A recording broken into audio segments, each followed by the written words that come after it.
Your next question is what will rupees 500 amount to in 10 years after a deposit in a bank which pays annual interest rate of 10% compounded annually.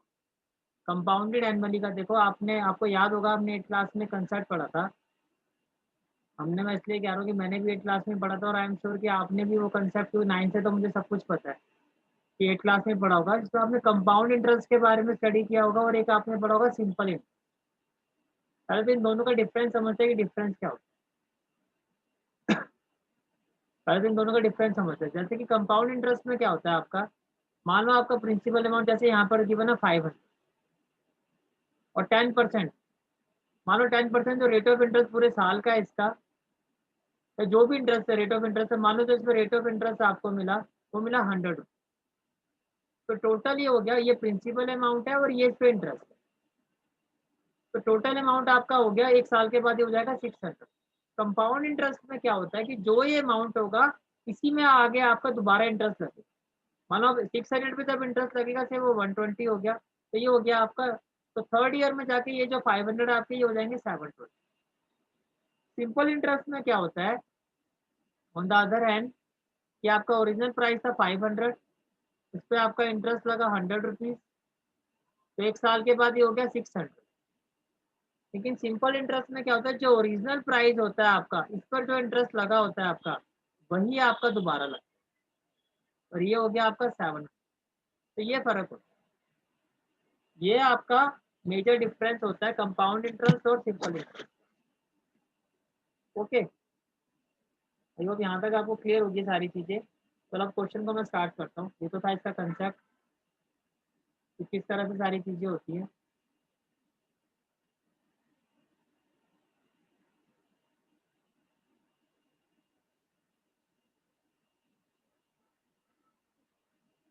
First of all principal amount,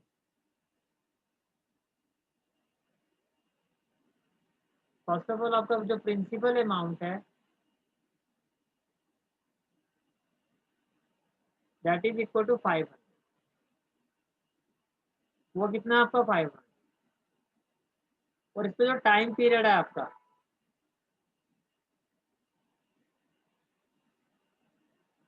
time period वो कितना दिया हुआ 10।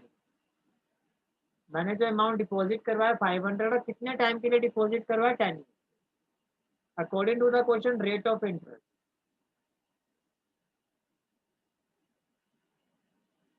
According to the question rate of interest given है that is 10%। कितना given है, 10%, right. तो one by one देखो। First of all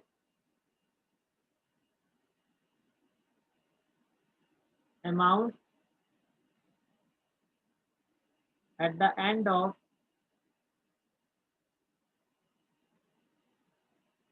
amount at the end of first year कितना हो जाएगा, पहले कितना था 500, फिर इस 500 का 10% इसमें ऐड हो जाएगा। अब यहाँ से क्या कर सकते हैं, 500 हम कॉमन ले सकते हैं। 500 प्रिंसिपल अमाउंट था, इसमें ऐड हो जाएगा 500 का 10% प्लस 500 इंटू 10%।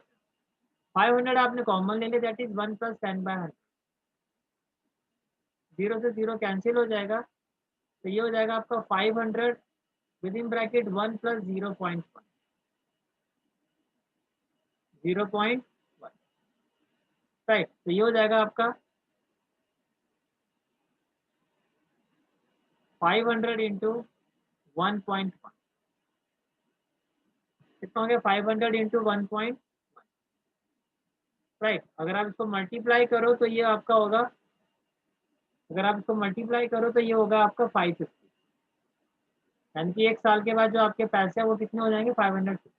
ओके, नेक्स्ट हम निकालते हैं second year amount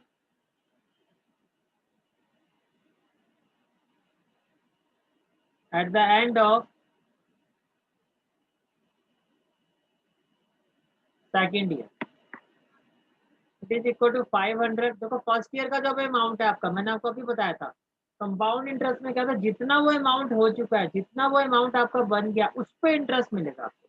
means 500 into 1.1, अब आपका अमाउंट हो गया 500 इंटू 1.1 प्लस ये जो 500 इंटू 1.1 है, अब इस पे आपको 10% और इंटरेस्ट मिलेगा। कंपाउंड में ये होता है कि जो अमाउंट वो एडअप होके बन जाता है, राइट। अगर आप ध्यान से देखो, what we can do, we can take 500 into 1.1 common, okay. so what we will have, it will be equal to 500 into 1.1 with in bracket, ये कॉमन ले लिया आपने तो ये तो हो जाएगा 1, ये आपने कॉमन ले लिया, इसकी जगह आ जाएगा 10/100, जीरो से जीरो आपका क्या हो जाएगा, कैंसिल हो जाएगा। तो अगर आप ध्यान से देखो, it will be equal to 500 into 1.1, again 1 plus 0.1, आप देख सकते हैं ये भी कितना होगा 1.1, तो it is equal to 500 into 1.1 whole square. ध्यान से देखो, एक सीक्वेंस आपको दिखाई दे होगा, फर्स्ट ईयर में 500 इंटू 1.1, सेकेंड ईयर में 500 इंटू 1.1 होल स्क्वायर, राइट। तो आफ्टर 10 ईयर इस सीक्वेंस को अगर मैं फॉलो करता हूँ, तो अमाउंट